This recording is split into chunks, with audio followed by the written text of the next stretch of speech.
What an opportunity we have today, huh? Let's see a show of hands. 1 week ago today at this very time, I was frying 20 pounds of chicken wings in anticipation of something called the Super Bowl. How many people caught that action? Yes. I want us to dive right into our conversation, but I'll start. I'm Kristen Nevius. I am director of the Marlin FItzwater Center for Communication, which is home to Raven Sports Network. And that's who's here today at the cameras, who will be our MC this evening. They are going to be part of this conversation. I want to just turn it over right away to get to the meat of why we're all here and introduce our host for the day, Ravens wide receiver and Raven Sports Networker broadcaster, Andrew Honig. So let's welcome Andrew and our guests to Franklin Pierce University.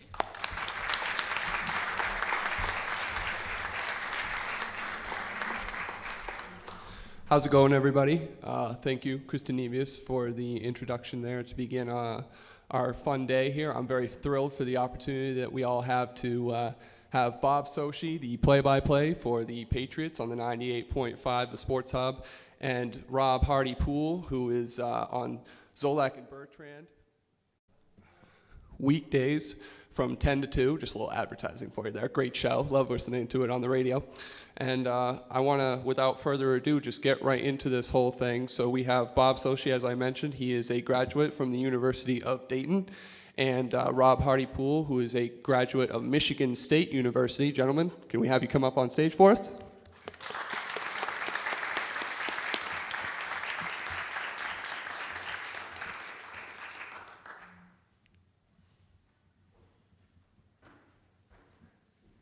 So I'm sure we have plenty of Patriots fans here, and we all enjoy watching the team and them winning their 6th Super Bowl a week ago. So, gentlemen, I would like to start off with the first question of the day, and that is, how was it covering another Patriots Super Bowl down in Atlanta this past Sunday? First of all, thanks for having us here today.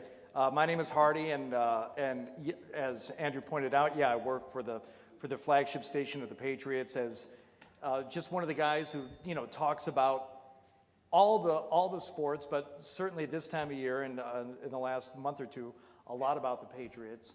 And I do a lot of other things at the radio station, which we'll probably get to at some point this afternoon. But in order to talk about what it's like to cover another Super Bowl, you have to put it in perspective. I grew up in Detroit, where the Lions have won one playoff. What are you laughing at? Let me finish. That's my father. I apologize. The Lions have won one playoff game in my lifetime. I was born in 1970. Did you just clap a little bit? For that, yeah. Yeah, 1991, they celebrated the 25th anniversary of that one playoff game a couple of years ago at Ford Field. They have banners and everything. So, contrasting that with making a 3rd straight trip to the Super Bowl, it's unprecedented. And, to say that, I'm grateful and that we're grateful as a radio station, as a flagship station, to be able to, be partnered up with what I believe to be the greatest professional sports franchise across all sports, in the modern era. It's unbelievable. And, we try not to take it for granted, but the fact is when you go to a Super Bowl 4 out of 5 years and 3 years in a row, it becomes just like part of your job. So, the most honest answer is, while it's overwhelming and it's great and it's arguably the biggest sporting event in the United States year after year after year, for us it's become just another thing that we do. So, that week we spent in Atlanta, culminating, with the game a week ago today, and you said that, and I'm like, what? No, it was more than a week ago. No, it was a week ago today. For us, it was, to borrow from Tom Brady and the Patriots, it was a business trip. And we did a lot of work while we were down there, had a little bit of fun, but for the most part, that's part of our job. Yeah, yeah. Well, let me echo what Hardy said, and thank you for having us here today, and also thank Mother Nature, because the last time we were here was the week after Super Bowl 51, and we had to drive back in a blizzard. So a much better day and a great turnout. Really appreciate your time. And to Hardy's point, it's something you try never to take for granted. In fact, as soon as we signed off, I went to the back of the press box and I ran into a producer from the Westwood One, the national radio broadcast. And he looked at me and said, "Bob, do you realize how lucky you are?" And I said, "Larry, I don't think anybody could." And I try not to take it for granted. I try to appreciate the experiences we've had in my time. This was my 6th season with 985 The Sports Hub, working on the Patriots broadcast. And honestly, the first preseason game in Philadelphia, to me, that was the Super Bowl. And every game thereafter, I worked in minor league baseball for a long time. I had worked in college football at the Naval Academy and around some really good teams and special players and special people, but I'd also been around teams that lost 30 out of 33 games. And as Hardy and I were talking on the way up here, he said, "Did you ever imagine 10 years ago you would have called 4 Super Bowls?" And there's no way I could. And there's no way today that I could sit here and say, yeah, I fully comprehend just how fortunate I've been. It's something I try to be mindful of and try to be grateful for, but it's very difficult. The experience in Atlanta was, they're all special, they're all unique. I think this experience this year was extraordinary for a lot of reasons. One, the road to get here for the Patriots from a football standpoint. Yeah, this was a team that rightfully was questioned and criticized at times this year. They lost games that were very uncharacteristic for them. The Lions. Yeah. Yep.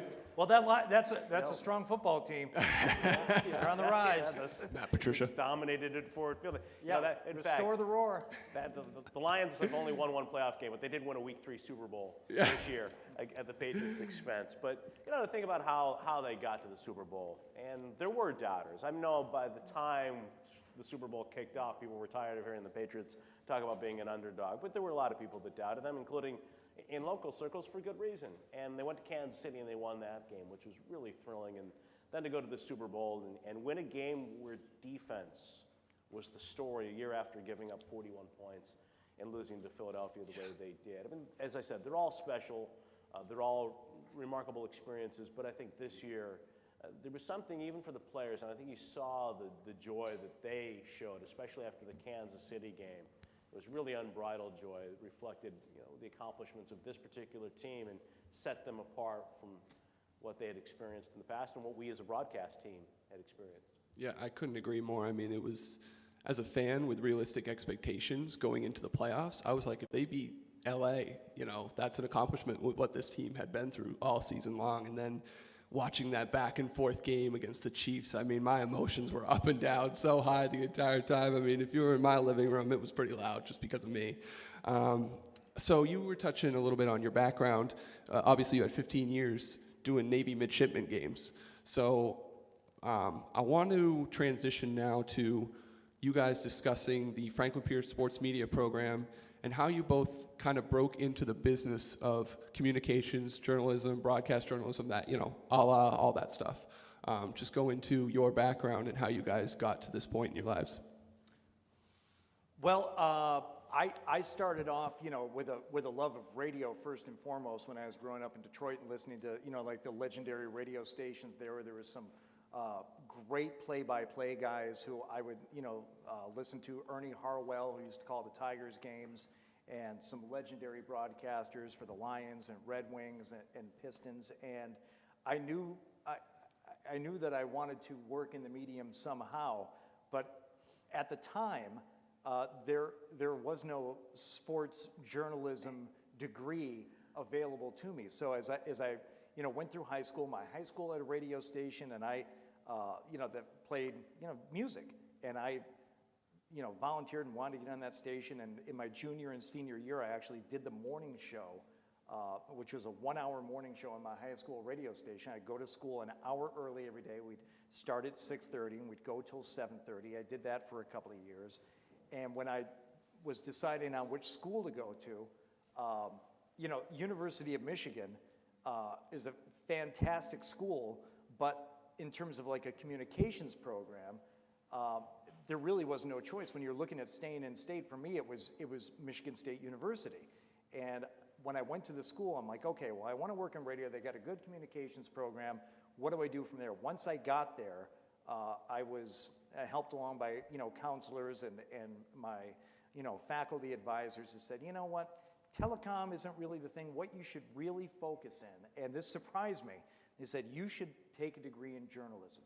I said, but I don't want to be Woodward and Bernstein, I just want to be on the radio. I want to play records, and I want to maybe, talk about sports and all that stuff. And they said, with a journalism background, you can do so many other things. You can learn to write. You're going to learn how to piece a story together. You're going to learn to write for the eye, and you're going to learn to write for the ear, which are two different things. You're going to learn how to present a broadcast. You're going to learn how to not just do sports, but you're going to learn how to do radio. You're going to learn how to do TV. You're going to learn how to do newspapering. You're going to learn all these things with a journalism degree because your basis is going to be in writing. And that's where it starts. That's where it ends. And for all the guys on our radio station, you think of, Mike Felger as being just this contrarian, loudmouth. He started in newspapers. He started with a journalism degree. He started answering the phones and taking high school scores at the Boston Herald, as did Tony Maserati.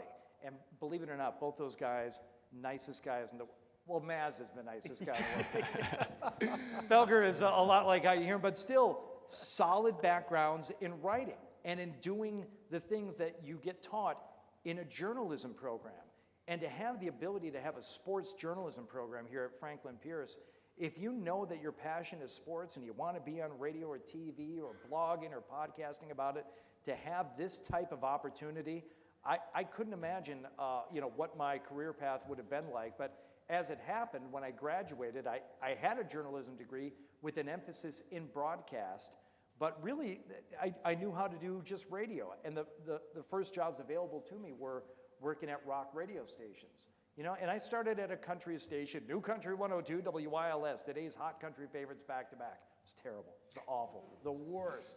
But I needed a job, and I needed to have something on my resume. Yeah, you were out in Las Vegas there for a little while. I did. I went from East Lansing to Albuquerque, kind of like the old school radio track, moved to the next biggest city that will hire you, and I worked for an alternative rock station in Albuquerque and Santa Fe, and spent a couple of years there. It was great. I got a job with CBS in Las Vegas, again, another alternative rock station, which was, I was 25 years old and moved to Las Vegas. How do you think it was? It was fantastic. I mean, I almost died a couple of times, but I made it through. I met my wife out there who was working in television, and I tell everybody that I pulled her off the pole, but that's not true.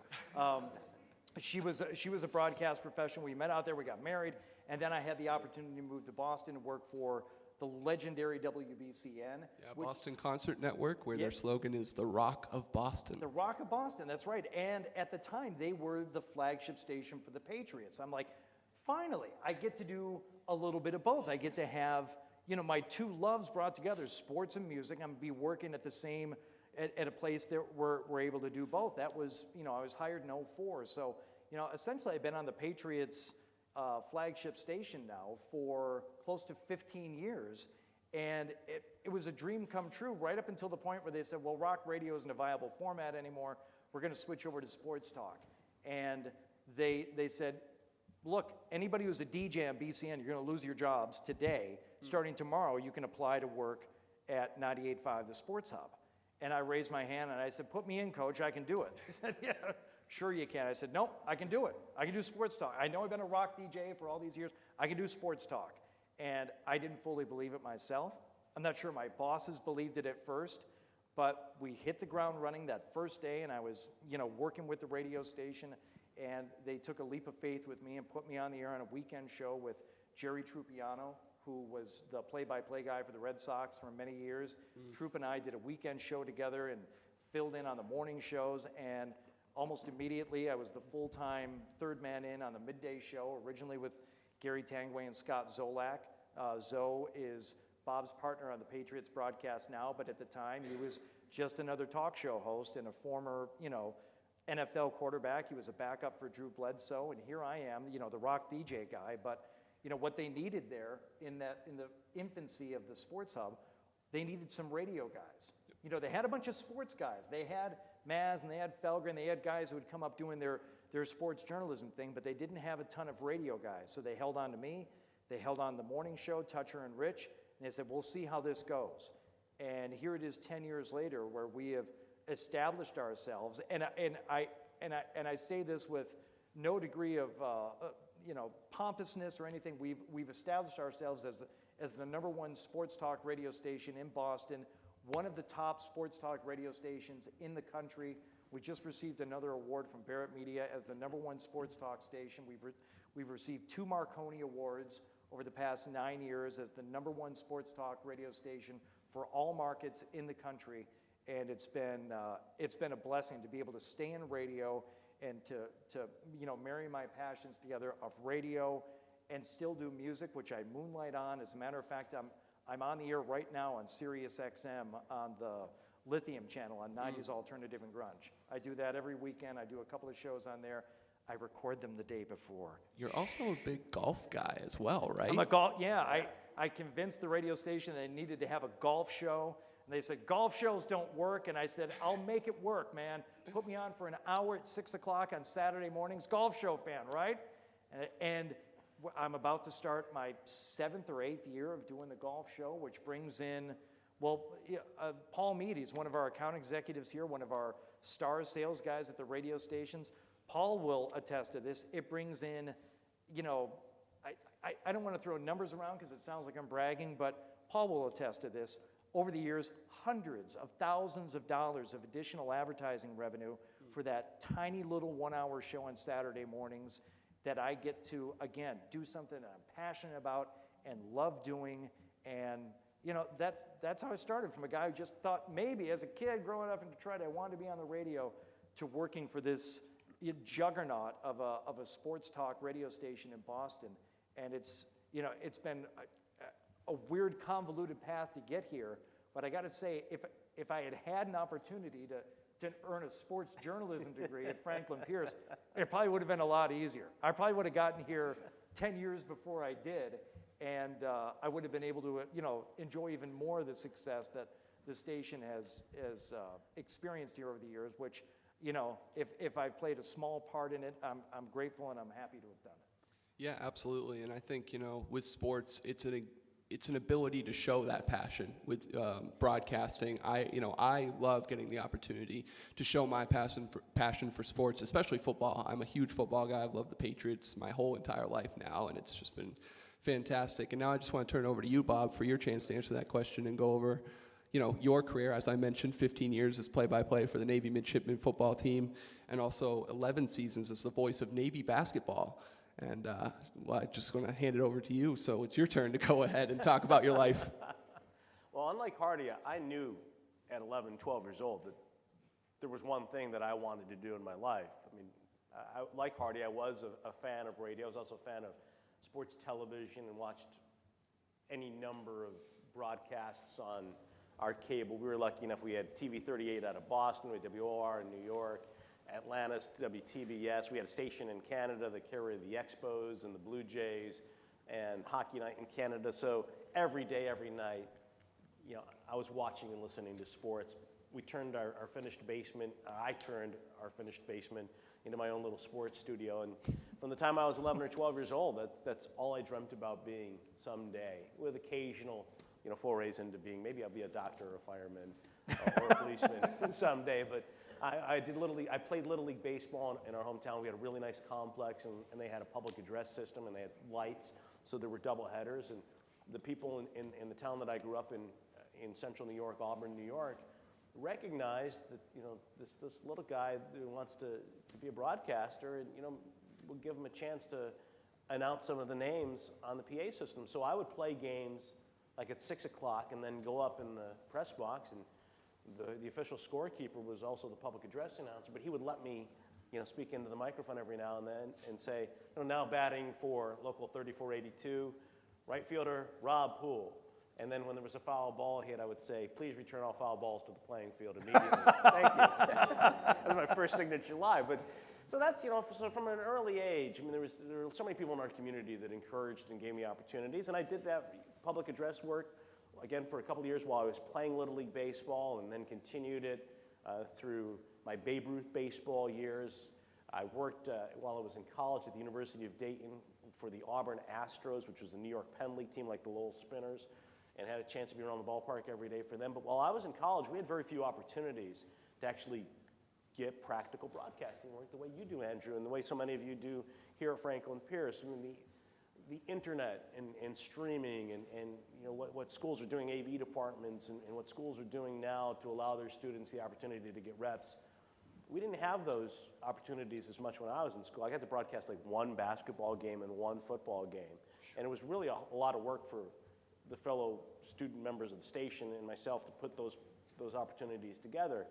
But I had internships, often in media relations or public relations. And one of them for me was with the Cincinnati Reds. And I got my practical experience with a tape recorder in an empty broadcast booth at Riverfront Stadium. It was a multi-sport facility. So that when the Reds were home, there was a press box for baseball behind home plate, but the football press box was down the first base line, and most of the booths there were empty. So I would take a couple of innings during every home game with my tape recorder and go down and practice my play-by-play. And then after I graduated, I did an internship in college athletics for a year, again, behind the scenes, providing press releases and doing a lot of the research for the broadcasters and the writers. And when I was done with that, I knew for sure, I wanted to follow that childhood dream of being a sports play-by-play announcer. So I took those experiences I had behind the scenes, and I used them to get my foot in the door with a minor league baseball team in Rochester, New York, the Rochester Red Wings. And I was basically a glorified intern. There were a lot of different hats you wore. Tried to do some sales, advertising sales, sell signs on the outfield wall, program advertising, and I was the worst at it. I hated picking up the phone for a cold call. So I have tremendous respect and appreciation for the people that have to do that today. But we unloaded when the giveaway items came in on bobblehead night or whatever it was. We had to unload the trucks. Sometimes we had to help out the groundskeepers, get the field ready. We had to bring the beer kegs up in the quote-unquote VIP suites, whatever it took, do the press information. And then for me, it was a chance to get on the air during home games and work 3 innings with a guy named Josh Lewin, who is now one of the radio voices, has been for the Mets and the San Diego Chargers, and he's done a number of network sports for Fox Sports as well. And I think he's going to be the Padres. He just switched from the Mets to the Padres. Josh was the main announcer, and I was his assistant. And I did it for a couple of years, and then I got a job in Peoria, Illinois, and I started following this minor league baseball path from one Class A team to another. Got my foot in the door at the Naval Academy, called Navy football and basketball, as Andrew said. I did football for 16 years, basketball actually for a dozen, and then got an opportunity to start doing some basketball on television as a freelancer. Concurrent with more minor league baseball experience, trying to climb that ladder to AAA and with the Norfolk Tides and eventually the Pawtucket Red Sox. Well, during the process of this long winding road, through the minor leagues and while at the Naval Academy, met my future wife, who was finishing her education in Baltimore. And she was from Boston. And when we decided to get married, we knew we wanted to have grandparents close by. And there was no way we were going to move to Central New York to be near my mom because there was no opportunity for me to do what I wanted to do there. But I thought, I've always wanted to live or work in Boston or New York. And this is an opportunity to go up to Boston, and I'll base myself there and look for opportunities there while I continue to commute and do what I was doing at the Naval Academy and in the Mid-Atlantic primarily. And so we moved to Boston in 2008. She started her job. We had her parents very close by as we prepared to start a family, and I started knocking on doors. I wrote emails and letters and made phone calls, and I contacted some of the local play-by-play announcers. And Jerry Trupiano is a guy who listened to my work, Joe Castiglione, and Dave O'Brien. There were very few doors that were open. But thankfully for me, shortly after the Sports Hub launched, 1985, Mike Thomas, the program director, and Rick Radzik, his assistant, allowed me to come in and for 30 minutes, talk to them about who I was, what my interests were, what I wanted to do. And at the time, Mike said, well, what do you foresee for yourself? And I really didn't have a good answer. I was just hoping to get part-time work doing headlines just to prove to myself, get my foot in the door and get on the air in Boston. And I didn't hear back from them for 3+ years. I had left a CD, though. that had samples of my work. And thankfully, Rick Radzik listened to the CD, which featured some Navy football highlights.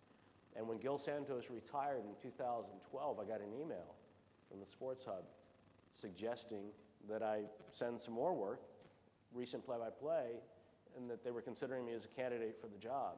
And that led to an interview ultimately and led to my hiring. But I think the lessons I always try to impart in young people that I talk to in the business are, though I knew exactly what I wanted to do, I thought I got a lot of experiences that helped me. And there were a lot of things I had to do that had, in my mind at the time, nothing to do with being a play-by-play broadcaster. Yep. But you know what? They helped me get to where I am today. And I think I wouldn't be the play-by-play announcer I am today, the broadcaster I am, without those experiences. Yep. So I think, in your situation, you've got a great opportunity here. You've got some great things in-house at the school. You've got professors. I'm assuming you guys have a really good ratio where you can get a lot of individual attention, which is really important to develop your skills, hone your craft, opportunities for practical experience in broadcasting. But at the same time, you're close to Boston, you're close to Hartford, you're close to some markets where there are opportunities to get exposed to the broadcast world and do a lot of different things. And there are people here that are on the street team at 95, the Sports Hub, and some of them, like Alex Barth back there, I've heard his work and seen his work, and he's a future play-by-play guy or commentator, but he's paying his dues, he's doing a lot of stuff around the station, he's developing a reputation among us, people who are on air, about what kind of a quality person he is and what kind of a work ethic he brings. And so from your standpoint as a student, as you go out to seek opportunities, have an open mind and embrace all the opportunities you have to grow as a student, as a person, and as a broadcaster, because you never know what one opportunity is going to lead to.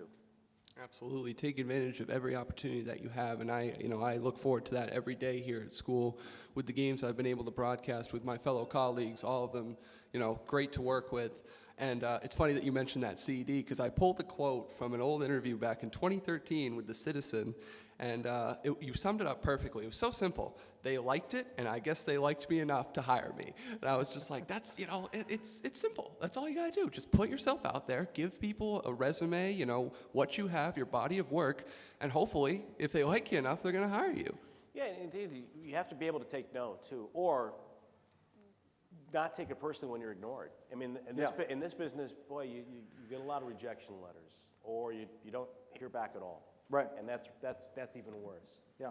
But that really is, and it's not just about taking advantage of the opportunities. I would say, even more so, say yes to everything, because you're going to get asked to do things. You're going to be offered opportunities to do things where you think, that's got nothing to do with me. When I was in Albuquerque, I was offered the chance to play the music during stops in action at a minor league hockey game, right? And it was the New Mexico Scorpions. At the time, they were part of the Western Professional Hockey League. It was going to be the inaugural season.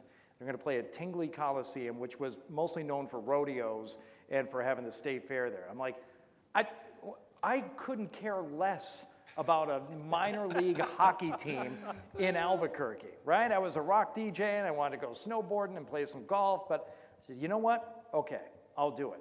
They said, we'll throw you, I think it was $40 a game was what I got for hauling in my own gear, impressive, actually. setting up, yeah, it was actually pretty good money compared to what I was making at other gigs, but I would plug in, and like Bob said, it gave me the opportunity to work with a team, several times a week, going into the office, seeing how the team was put together, and experiences like that, you never know what's going to resonate or what's going to stick with you. And then years later, when I meet Howie Sylvester, who is the executive producer of the Patriots and Bruins broadcast, he's like, yeah, I know the New Mexico Scorpions. You worked with this guy, worked with that guy? Yeah. Oh, so you understand the inner workings of a game? Yes. And what you learn more than anything in working with this, you understand how the sports work. And you get an inside knowledge of working like that from standing up in the press box and pressing play on a Pearl Jam song when there's a stop in action. You immerse yourself in the day-to-day life of a different aspect of the business. And there have been so many of those things over the years that I've done. I worked at, for minor league soccer teams, and I've, you take these different jobs here and there. I did a golf travel show for a while that I had no idea how to put together a golf travel show until I got hired to be the talent for, Golfing the World broadcast. Next thing I know, I'm on a plane to Barbados, and I'm standing there with one of the world's greatest cricketers talking about the golf course in his hometown of Barbados. All because I said yes. Oh, it was garbage money. My wife wasn't thrilled with me taking off for 4 days on what she thought was a vacation, but it was a work trip, and I got more experience doing that, and that opened the door to something else. So, like I said, more so than just, going to a place where you have a lot of opportunities. When you have those opportunities, say yes. Or as my father used to say, get the job and then decide if you want it.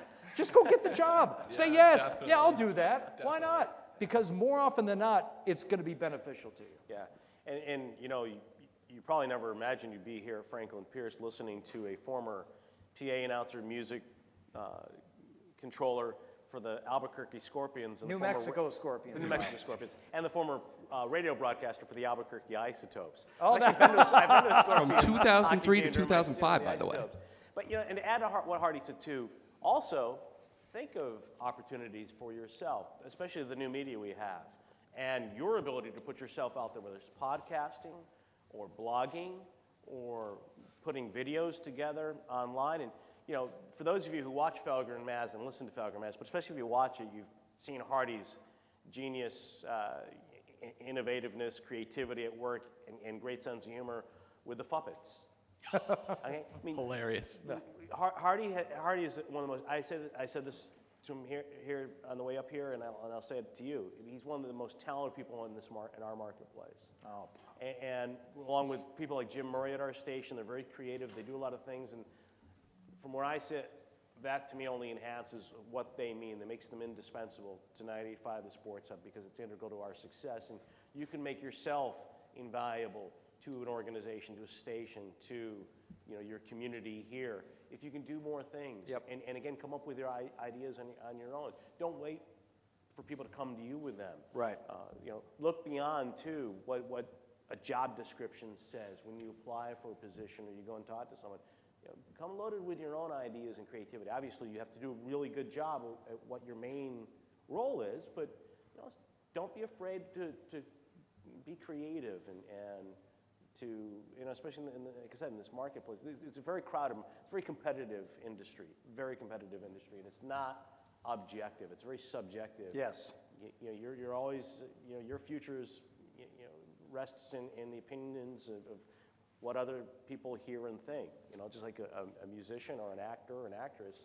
So do as many things as you can to make yourself as valuable as you can. Yeah, improve your resume and really show people and employers that you're new, you're creative, you're fresh, and you can be put on those broadcasts. You're going to have to pay your dues to get there, as you both did. So it's going to be a long road, but remember, in the end, you can make it like both Rob and Bob have. So I just want to touch on, you guys are closely aligned with the Kraft Sports Group. How has it been working with Robert Kraft and the Patriots organization? I mean, what's it like talking to those upper echelon folks every day? Well, Bob and I have lunch a couple of times a week, and I head over to that. But no, that's another thing I said yes to, Andrew. I'm glad you brought it up. A couple of years ago, 3-4 years ago, somebody that I had met who worked at the Sports Hub for like a hot minute before he left called me up and said, Hardy, would you be interested in doing the halftime and post-game show for the New England Revolution? Now, your immediate reaction is no. I'm not a huge Revolution fan. I don't watch it. But what did I say, Bob? Yes, absolutely. Yeah, I'll do that. I'll get the job, then I'll decide if I want it. Come to find out that the New England Revolution are maybe more important to Jonathan Kraft than the New England Patriots. I did not know that. That man That's loves crazy. him some New England Revolution.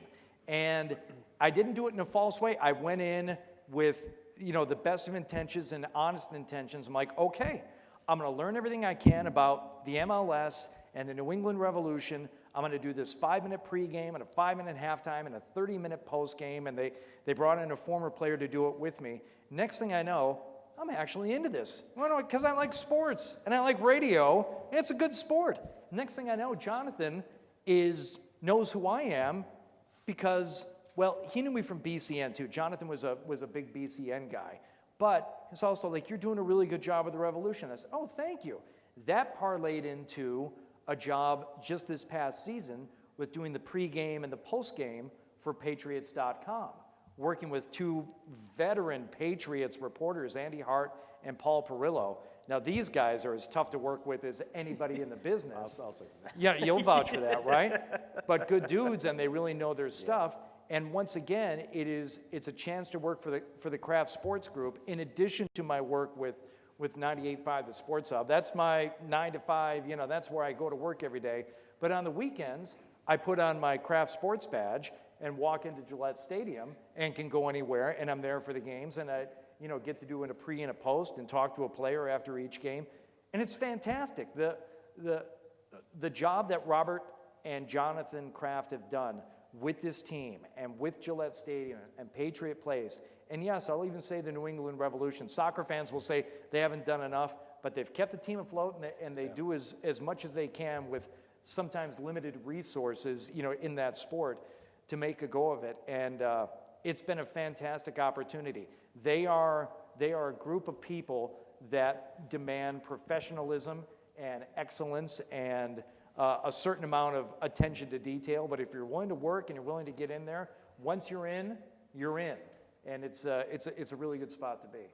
Yeah, and people are surprised, like from where I sit, I have very little interaction with them in terms of any monitoring of our broadcast. There's none of that, basically. I mean, Jonathan Kraft, the only time he ever talked to me about content on the air was the first time he met me long before our first broadcast. And he's very savvy. He's extremely intelligent and very savvy about media in particular.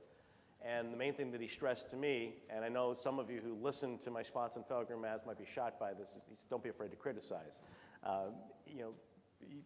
People here we don't want a homer. And although sometimes in comparison to a lot of my colleagues at our station and in this marketplace, I come off as a homer along with Zoe. But they allowed us as a broadcast team to do what we do. And I think they appreciate the way we handle ourselves on and off the air. And Zoe, of course, is so passionate, and he is the voice of the fan, and I try to be that professional counterweight to him on our broadcast. But there's never been any meddling whatsoever or any suggestions to us. Unfortunately, the Patriots win a lot, and there's very little to criticize. But there have been times when we've had to during the course of a game, or the course of a couple of games, like this year, Miami, Pittsburgh, for example, and say some things that aren't totally flattering about them. You have credibility as a broadcaster. There's a certain way to say it too. You don't have to say this guy stinks or this guy, he's terrible. It was a blown draft pick. You can just tell the audience what the player has or hasn't done during the course of a game, and that tells the listener all he or she needs to know.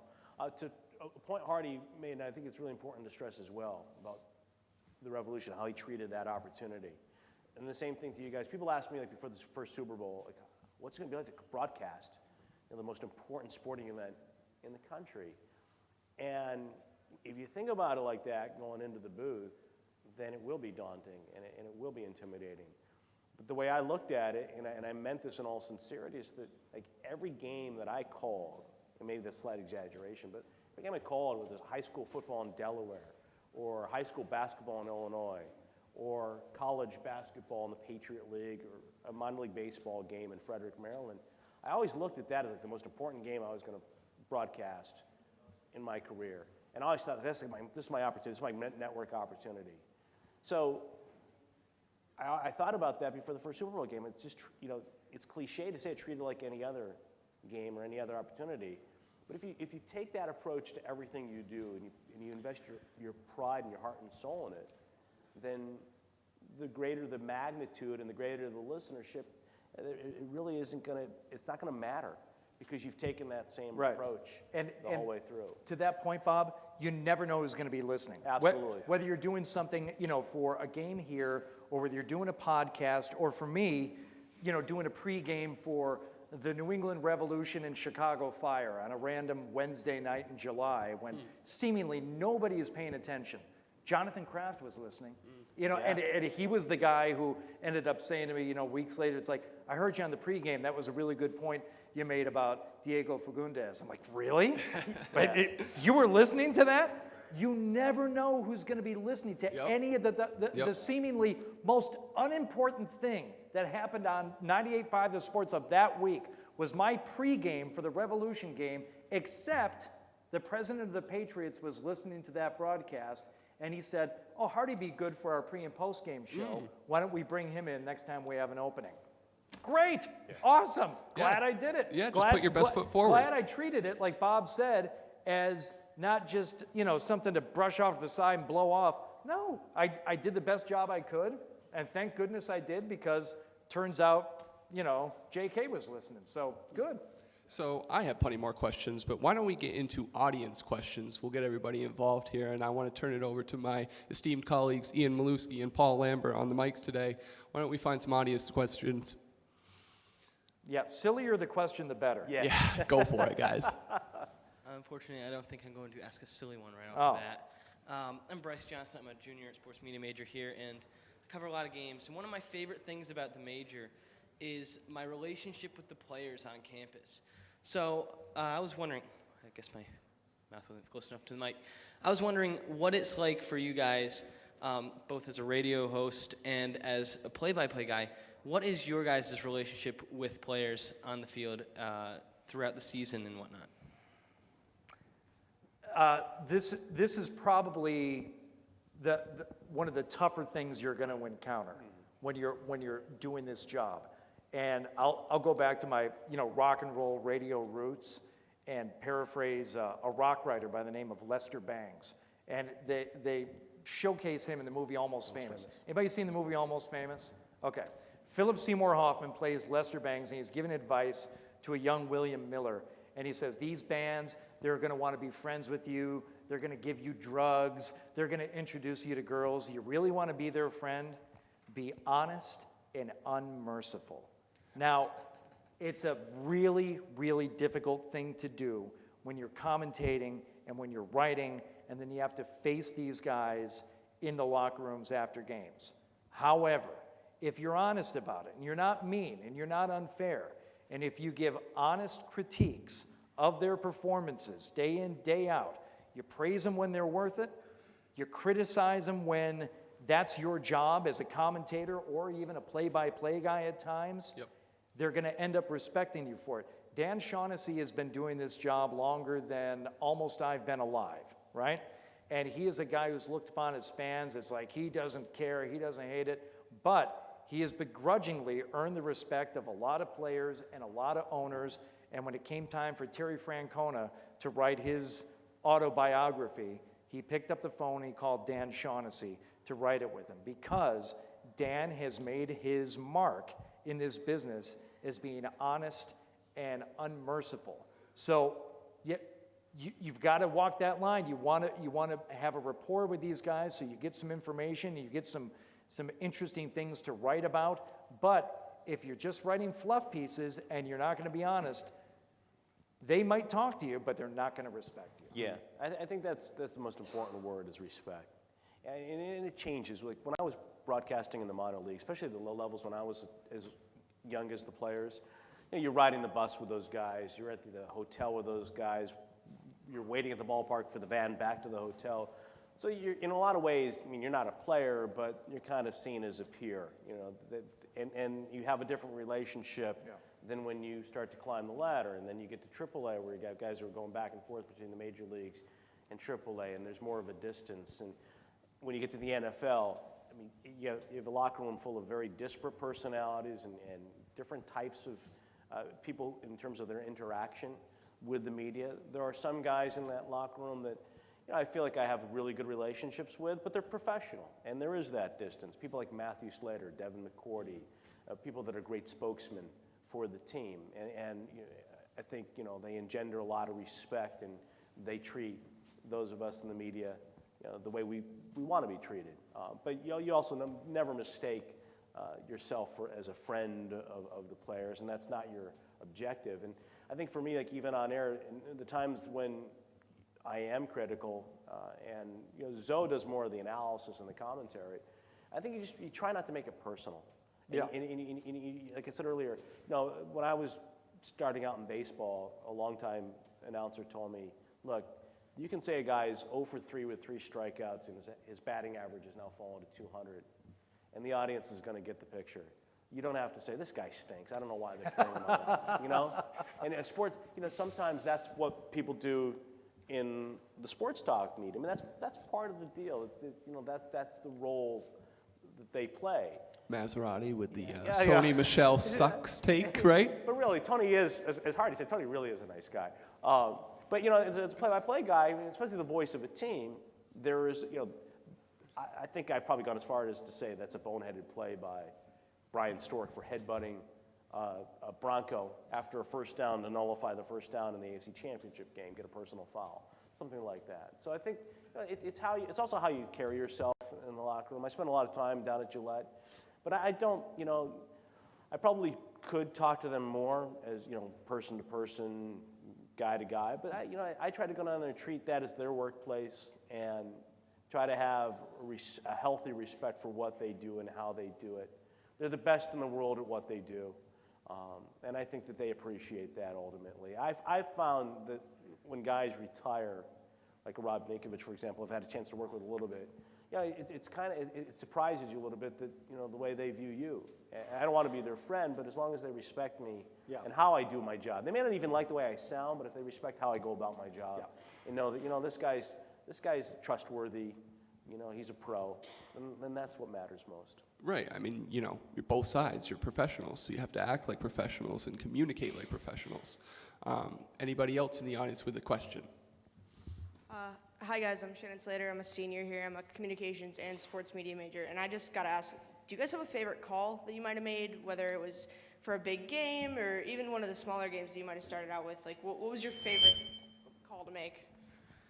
I'm not a play-by-play guy, so I haven't had to make calls. It's, I've had, my favorite ones that I've heard, and, I'll let Bob answer for himself, but I told Bob that over there were a couple of games where I thought Zoe had his moment in terms of making the call, and at the end of, let's see, was it 51 against Seattle? 49 against Seattle. On the Malcolm Butler interception, Bob does the play-by-play, and then Zoe jumps in with his analysis.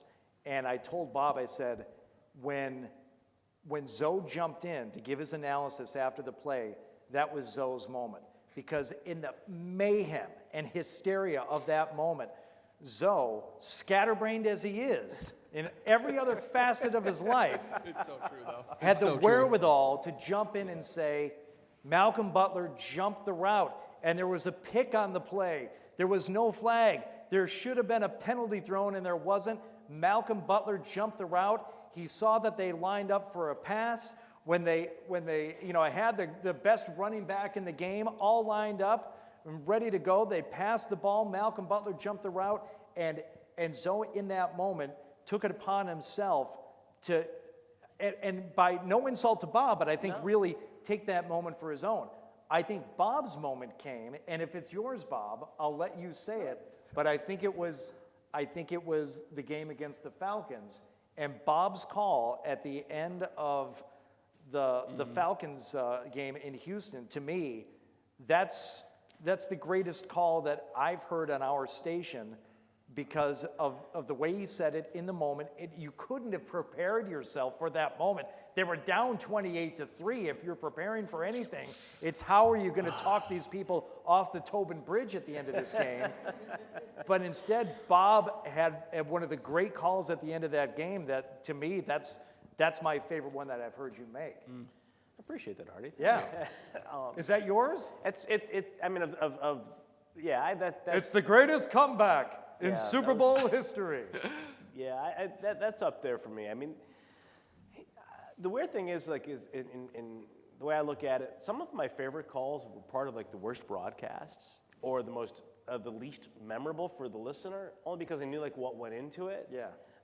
Sometimes it's a game that's out of hand and you really have to focus, and something happens that completely catches you by surprise. And you're grateful, you're proud of the fact that you stayed on it. Your concentration didn't lapse, or you didn't, or maybe you weren't feeling well that day, or maybe the game was a real grinder, but ultimately you captured when it did reach a climactic point. You captured that well. So a lot of times my favorite calls are like the most nondescript situations for everybody else. But the Falcons called James White's touchdown in overtime because that was completely spontaneous. Touchdown and a title. And also, like the biggest thing for me as a play-by-play guy is you want to get it right. You want to paint the picture. You want to describe what's taking place. And hopefully, I don't have the Gil Santos classic voice, in my opinion. So hopefully I can make up for the lack of that sound, that just to hear that voice. It's good. You're not lacking. You're not lacking, trust me. So to me, it's like, did you paint the picture well? Did what you say, is that what the person saw when they heard your voice on the highlight, or if they were listening in the stands? And the White touchdown was really, I think, one of my favorites. Sometimes it's more like the game itself as opposed to a single moment in that game. I thought we had a really good broadcast, the AFC Championship game out in Kansas City. I thought the broadcast, the second half, especially the Rams game, was a good one for Zoe and me. How we worked together and the insights that he brought. Also understanding too, like what was involved. There's some that stuff was a going on. garbage game. I don't care what anybody says. In order to stay invested in that thing, I don't know how you guys not going to root for the defensive shootout. But like this week, I've been getting a lot of, a lot of people are giving me the feedback. They really appreciated the way I punctuated the game on Sunday with a bit of a tribute to my predecessor, Gil Santos, because, in the moment I kind of took his words from Super Bowl 39 when he said 3 out of 4, yes, it's still a dynasty. Yeah. And honestly, that's something people ask, do you think about like those moments and prepare for them? And I think when you try to do it too much, it sounds contrived. That's something that kind of came together, strange as it sounds, pretty late in that drive, in the drive to set up Gostkowski's field goal. When Rex Burkhead got the second long run, I started to think you're going to need something here because this game's probably going to end with a kneel down, because the Patriots either were going to get a first down to clinch it or they were going to score again, and it was going to be a 2-possession game. And we were walking to the stadium, and they had pictures of all the championship rings on the banner that was draping the fencing and an access road that led between State Farm Arena, the convention center, to the football stadium. I remember going by it and seeing the 3 of 4 rings for the Patriots. And that call, there's like a lot of great broadcasting calls. The classic play moments, being a broadcasting nerd that I am. It was kind of in the back of my mind anyway. And then, as the Patriots were putting the game to bed, Gostkowski hits the field goal, and the Rams get the ball back. And I glanced at my notes, and I had, this is they're bidding for their 3rd title in the last 5 years. And so I kind of put those two together, and then when the words came out when Brady took the knee, there was actually, I kind of bridged it, because Tom Brady's about to be a 6-time Super Bowl champion, and then he takes the knee, and like, the Patriots have won their 6th Super Bowl title, and then it just kind of, between the 3 of 4 and 3 of the last 5, when I said, yes, it's still a dynasty. So I think, you want to be organic as much as possible. Whatever the call is that you're the proudest of, hopefully it resonates with other people. Sometimes, like I said, they don't even notice. Other times, makes an impact. Yeah, I couldn't agree more. I was actually going to give you props if it wasn't brought up, because I saw, a ton of people giving you your due credit for that call. And that was an incredible call, I think, to give the honor to Gil Santos, the longtime Patriot play-by-play for 36 years there. And you had big shoes to fill, obviously, when you came in 2013. Any other questions from the audience? Hi, my name is Chris Wilder. I am currently a junior in high school, and I was wondering, what is the biggest piece of advice that you could give for somebody looking to go into the realm of sports media? I would say, because I get this a lot, it's like, how do I get in? And it used to be you had to bounce around from market to market, and you had to like, pay your dues like Bob and I both did. I don't know if that's the biggest thing anymore. What you have to do, and the biggest piece of advice I would give you is get a body of work together. And it's never been easier, I feel, to do that than it is now, especially at a place like Franklin Pierce where they have opportunities for you to call games, for you to analyze games, facilities set up already for you to podcast and get stuff on tape and get together something that you can take to a prospective employer. I get asked all the time. It's like, I really want to work at the Sports Hub. Can you get me in? I'm like, well, what have you done? Well, I really like sports, and I understand that. We all do. What have you done so far? Let me hear something. Let me see something. Let me read something that you've written. Like, well, I want to start. What's the best way? You got to start now. Start doing it now. And I mean, not to put too fine a point on it, but I started in high school when it wasn't easy to do. I mean, I had to, literally record stuff and, trying on a dual cassette player, put together my resume tape so I could get on the college station. And Bob, the same thing for you. We didn't have the ability to easily record and put together this body of work, but you've got it now. So whatever it is that you think you want to be doing, start doing it. Even if nobody is listening to it, if you've got a podcast that has an audience consisting of 2 with your mom and dad, so be it. Start doing that and get yourself into a place where you've got the facilities that are going to give you the opportunity to do more of it, so you can do some play-by-play. So when you want to go get that quote-unquote job, and they say, well, what have you done? You can easily say, well, here it is. And I put it together on an Adobe presentation, so you can scroll through and press play on that one and press play on that, and you can read a 1,000-word piece that I did a write-up from a game in college. Okay, make sure you've got something to show them or that they can listen to, so you can see where you're at and whether or not it's a building block of something that they can work with. Yeah, I think also to that, and it will help you do that, is be well-rounded. If you concentrate in sports journalism, broadcasting, get a broad-based, first couple of years at least. Don't liberal arts education, something that really informs your perspective, so that when you write and when you talk on the air, you're a better storyteller. Yeah. Especially, ultimately, and this is one of the things about, I think, the challenges of doing play-by-play sometimes, is that, in this age of statistics and analytics, where there are so many numbers at our disposal and so much information, it's still about people accomplishing things. And if that's what you want to do, is chronicle, the achievements of a sports team, or analyze, a game or a sports team. The better you are at the art of storytelling, and the better informed your perspective is. And one of the things about the success of our station is that people don't just know sports. They're pretty well-rounded people. In fact, some of them are very successful because they're not experts per se in certain sports. And I think that it's about good radio, and connecting with the listener. Beyond that, I think too is and I say this all the time to people. Be open to candid criticism, constructive criticism. Be your own biggest booster, someone once told me, but your own harshest critic.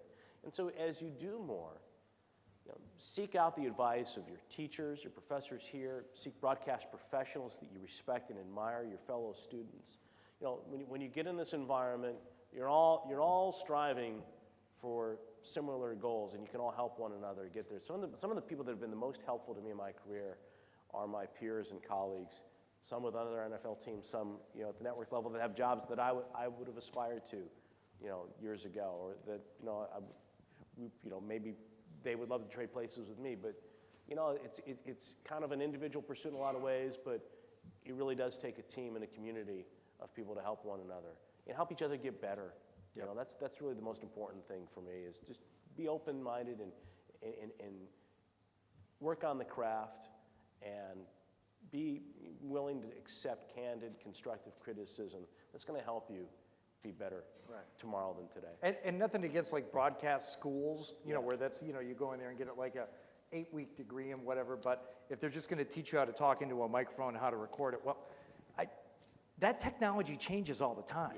You know, I was cutting and splicing tape at my first job. You know, there's no razor blades and China markers and reel-to-reels anymore, so that stuff can be learned along the way, but if you can be in a place where you're gonna get more of an education, like Bob said, and be able to have, you know, a better perspective on things, it's gonna help you be a better, well-rounded broadcaster.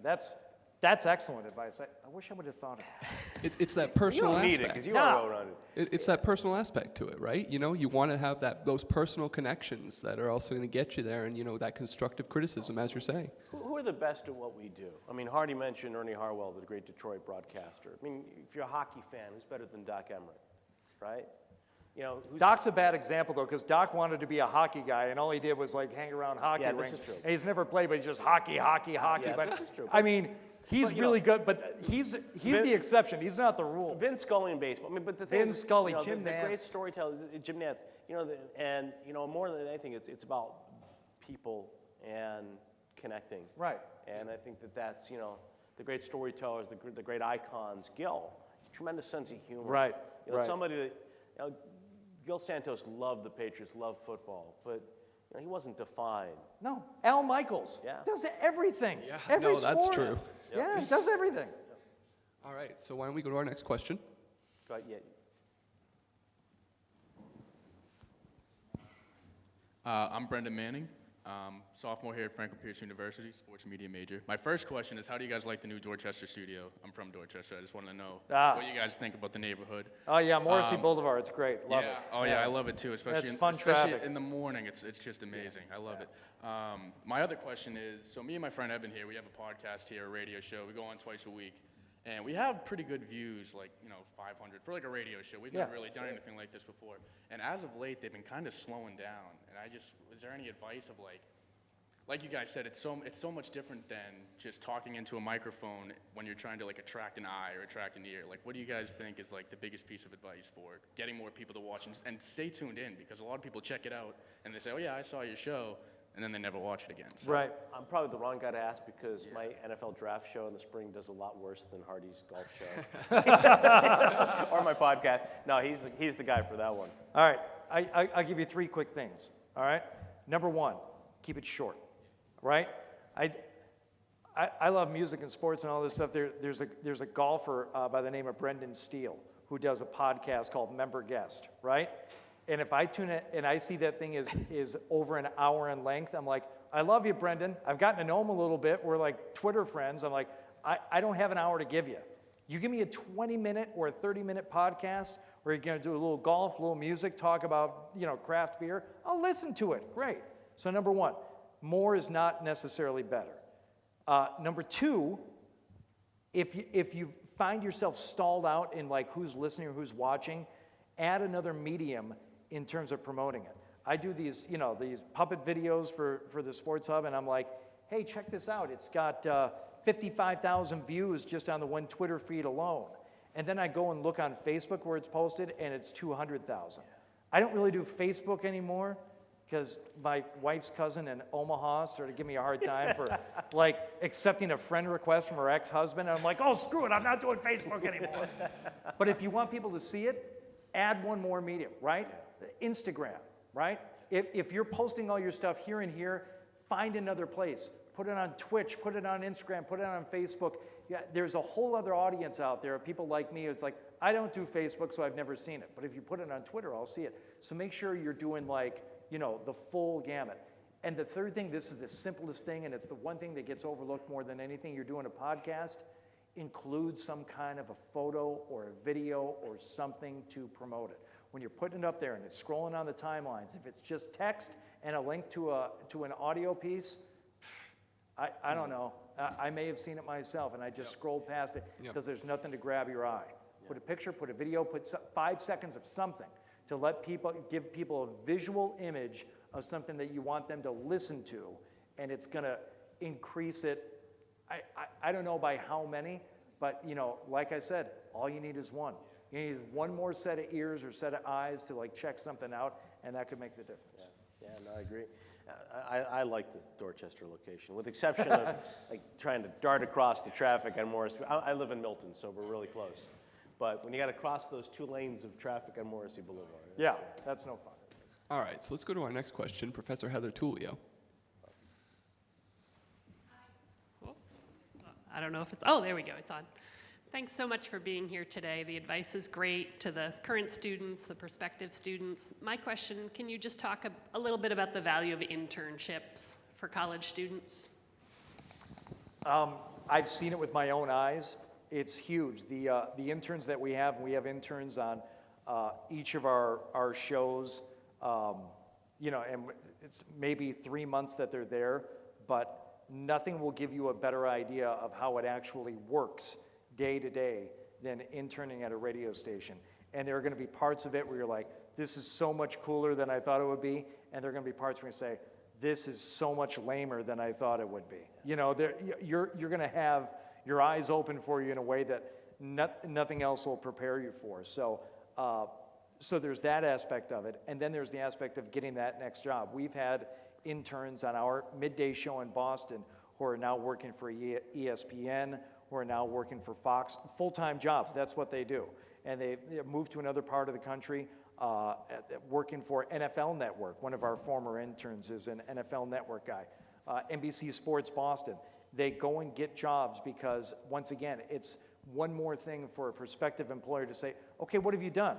Well, I interned at, you know, this place and this place. Like, okay, you get it, you know. You understand how things work around here. You're going to be easier to bring in than somebody who, you know, spent 4 years in classrooms and in his dorm room and really doesn't understand, you know, how we do things. So I think it's invaluable for not only the learning process, but also for getting a job. Plus, we pay our interns, which when did interns start getting paid? Yeah, don't know. I mean, I that's don't know. great. That's great. You actually make money when you're doing it. So, yeah, if you like cash, interning is good. Yeah, I mean, the business is about relationships. Yes. And the first opportunity, in many cases, to start developing those relationships and networks, a network of contacts is in internships. And from the learning standpoint, too, it's not only the practical experience you get like, of executing your job description, whatever it is, it's observing. You know, the power of observation. And this was a little bit different than being at a station. I worked for a team. I worked for the Cincinnati Reds as an intern. So every day I was in that press box, I got a chance to see all the National League broadcasters come and go, and all the network guys. And I got a chance to see what guys were the real jerks, that nobody liked. And there weren't many of them, but there were a couple. And I got a chance to see the people that everybody respected and liked. Yeah. And you know, the guys who had the really good work ethics and that I wanted to emulate. And you know, you see a lot in everyday situations that I think can help you when you're in that position down the road. So all the things that Hardy talked about. And plus, you might think you want to be a sports talk guy, and you go intern at a sports talk station, you're like, I don't want to do this. Absolutely. These people are awful. Yeah, seriously. Or it's like, I don't think I want to do sports talk, and then you hang out for 3 months, and it's like, this is great. This is exactly, I didn't even know I wanted to do it until I saw what it's like every day. So it could have either effect. You'd be like, you know, you see what Paul does and say, man, I want to make some real money. I want to work in sales. Yeah. All right, next question. Hey guys, my name is Paul Lambert. I'm a freshman here at Franklin Pierce University. Say it's a Sunday, it's game day. What's the day timeline-wise for both of you guys and your jobs?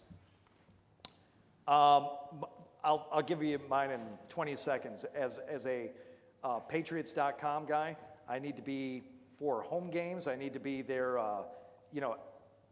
They're essentially about 3.5, 4 hours before kickoff.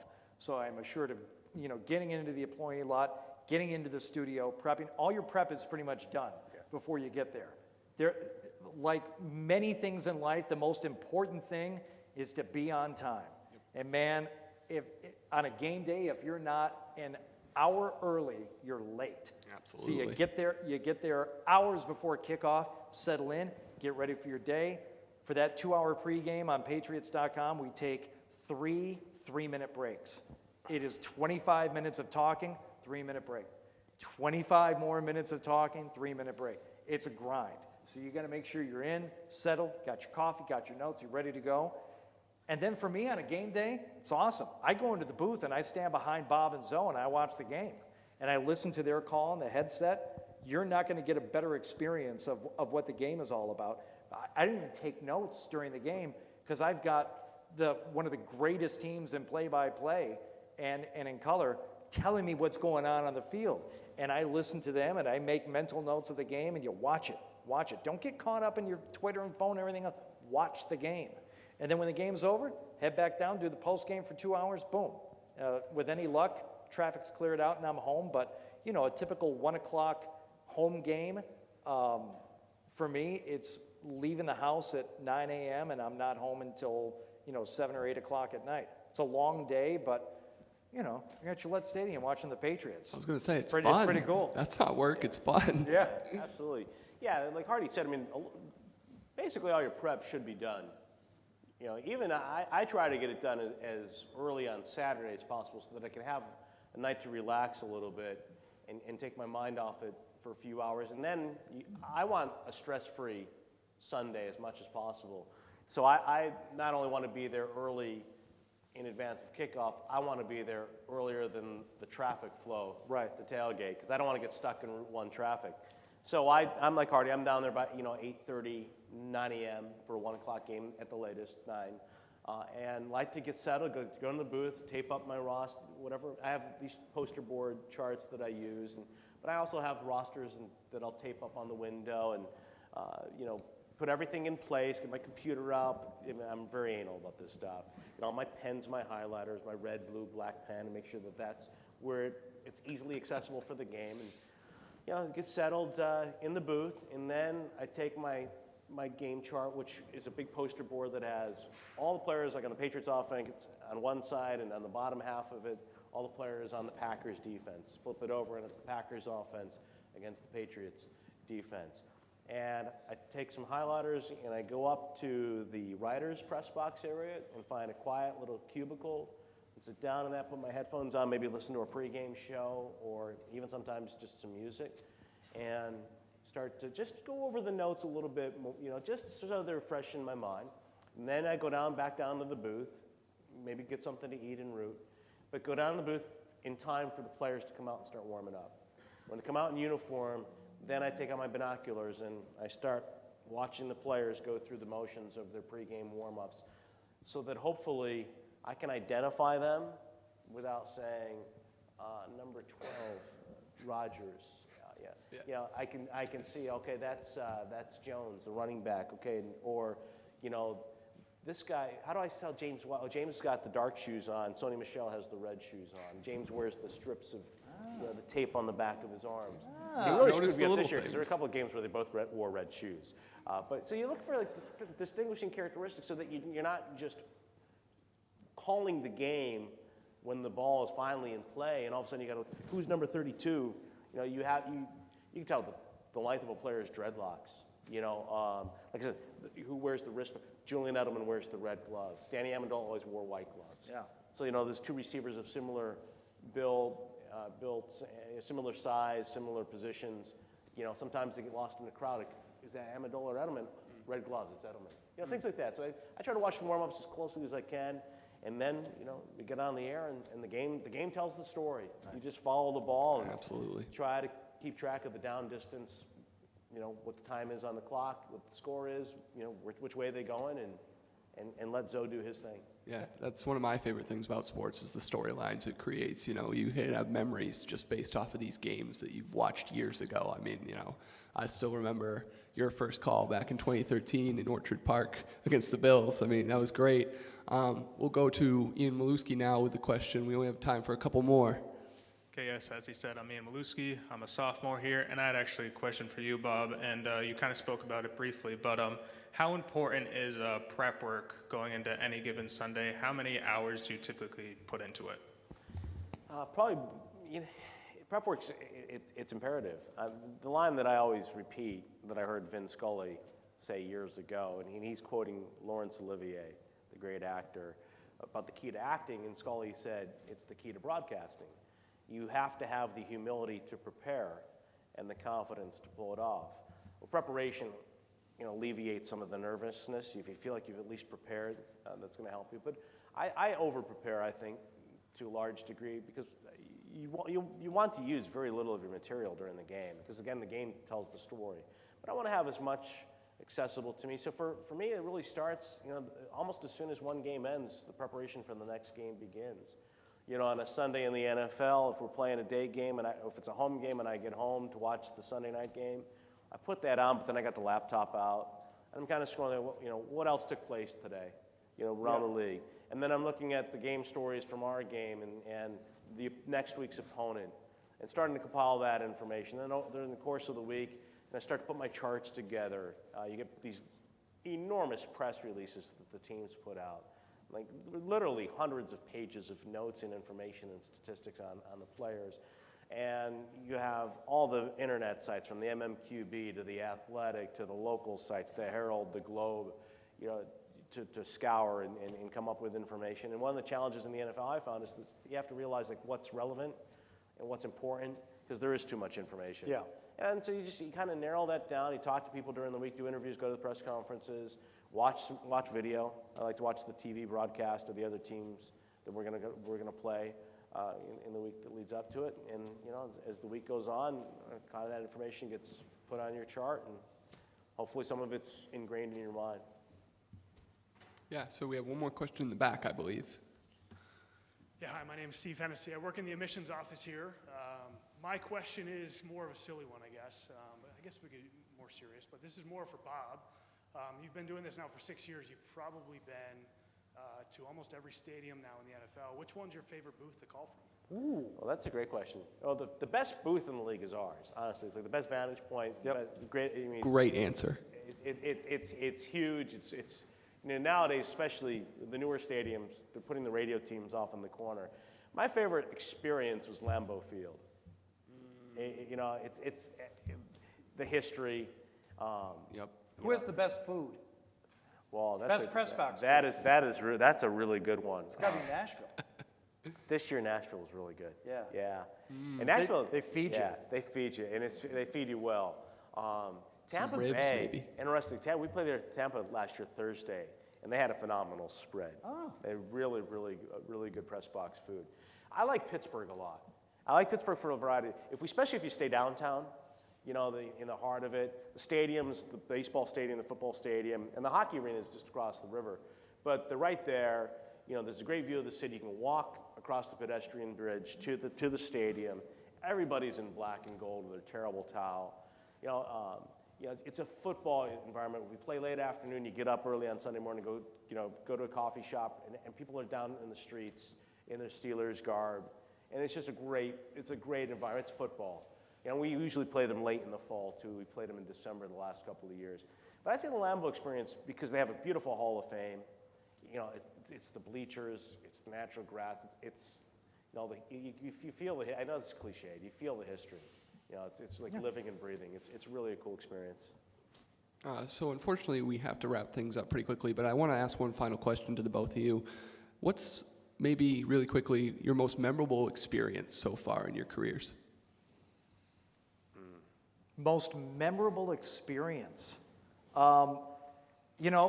Honestly, for me, it was a chance to work the Super Bowl in Houston, and I had been gone for 10 or 11 days. I was hired by the Patriots to ride on a tour bus down to Houston, the drive for 5, and it was a really nice bus. I think like Leonard Skinner had used it before us. But we're stuck on that bus for like 5 days and stopping and having fan rallies all the way down. And get down to Houston, working the whole week, and it's toward the end of the week, and I called home, and I said to my wife, I'm like, you got to get down here. I've been gone forever, and I feel bad. She's stuck home with the kids and all this stuff.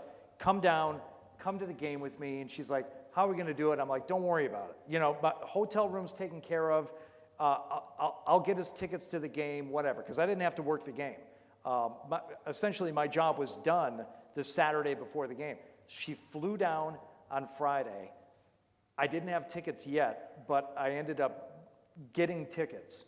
And we went to the pre-party, the official Pat's tailgate party, and we walk over to the stadium, we sat through the first 3 quarters of that game against Atlanta. I'm like, wow, was this money poorly spent? Yeah. It was great to see my wife after, being gone for so long, but That's fantastic. oh, does this suck? And we had to go to the post-game party because the buses were going back to the hotel afterward. And I'm like, this worst. Oh my God, like all this buildup and 5 days on a bus and being away from my family all this time, and it results in this, and then they score. And they scored again. And they go for 2, and they get the 2. We all know how the game ends, and I collected everything from that one game, and I put it in a collage with our, everything from our tickets to photos that we took, and everything from the game, and it ended up with us going to the post-game party that night where I took one final picture. You walk in, and people are just stunned, and John Legend is up there as the warm-up act. And pretty soon, Snoop Dogg is on stage, and we're sitting there having drinks and eating food, and Zoe, and everybody, Bob, everybody comes in, and it was that one moment, but that one picture I have us of a selfie of turning around as the confetti is falling. I'm like, this is it. This is what I spent 10 days in hell for this one moment of elation and joy, and to me that was it. That and a 10-second, addendum to that, my most memorable experience was probably the time I got the call from my first program director in East Lansing, Michigan, after I'd been working at Country Station, and I dropped my tape and resume off a bunch of times, and he was blowing me off, and the guy called me up. He said, Hardy, I listened to your tape. We want you to start tonight. And I was working in a T-shirt shop in East Lansing, Michigan, hustling sweatshirts to the, frat boys. And I'm like, oh my God, I'm getting a job in radio, a real job in radio. So it's 2 ends of the spectrum, but that first $5 an hour, 2 to 6 a.m. phone call, yep, we want you to start tonight, and then being there for the greatest comeback in Super Bowl history. It's it's both ends of the spectrum, but those are the 2. Yeah, real quick, Bob, your moment. Yeah, I've got about 1 million of them that are tied for first. I'd say probably, this is maybe because it's the most recent, but, for me, it's not the games per se. It's, what the games have allowed me to experience outside of the booth. And on Tuesday, it's embarrassing when you can say, well, I have other Super Bowl parades that I've been through. But I've been able to, I took my daughter to the first 2 championship parades, and she rode on the duck boat for the second one on a flatbed on the first one, for the first championship parade. But my son never could go for a variety of reasons, and this year he really wanted to go. So Tuesday, we had such a beautiful day, I was able to take both of them. And they both rode with me, and I think more memorable for them, the cheerleaders. So we were in the duck boat with the cheerleaders and rode through the streets of Boston with my 2 kids. And that's, like I said, that's the most recent Super Bowl Patriots related experience besides today for me. But I think more than anything, honestly, in this I said this many times over the last few years, going to the Super Bowl, one of the really cool things for me is you hear from a lot of people from your past. People that encourage you along the way or had an interest in you, and they reach out and say, good luck, have a great call, so happy for you. And you think about all the experiences that led to this point, and that's what's most meaningful. And that's another piece of advice I'd give you guys. I didn't heed this advice years ago when I was trying to climb the ladder to get to this point. I was always so focused on where I wanted to be that I really didn't enjoy where I was as much as I should. I took it for granted. Wherever your experiences lead you, make the most of it, not only professionally, but personally. The old cliche about success being a journey, it really is true. And I think when you go through the experience of preparing for a Super Bowl and hearing from people in your past, you realize that. A lot of people really were there for you, and you didn't necessarily recognize that along the way. So I think that's what's most important for me, the experiences that I've had to get to this point and do what I do. Yeah, and you both touched on it in your final statements there, the people around you, that support group, and I'll harken back to your 2013 interview where you said the congratulatory texts of after you got hired were the best part of getting hired, and that really shows who you are as a person. So I just want to thank both of you. I wish I had 2 more hours to ask you however many more questions. I mean, you guys were spot on. I thought your advice was great. I think we all can take something away from it. I just want to thank again Ian Maluski, Paul Lambert on the mics, everybody from 98.5 who showed up here today, everybody who was a part of bringing this broadcast to the school. Again, big thanks to you guys. What a thrill. Yeah, I hope you all have a enjoyable rest of the day here at Open House at Franklin Pierce University. Thank you very much, everybody. Thank you. Thank you, guys. Thank you. Great job. That was a great job. Thank you.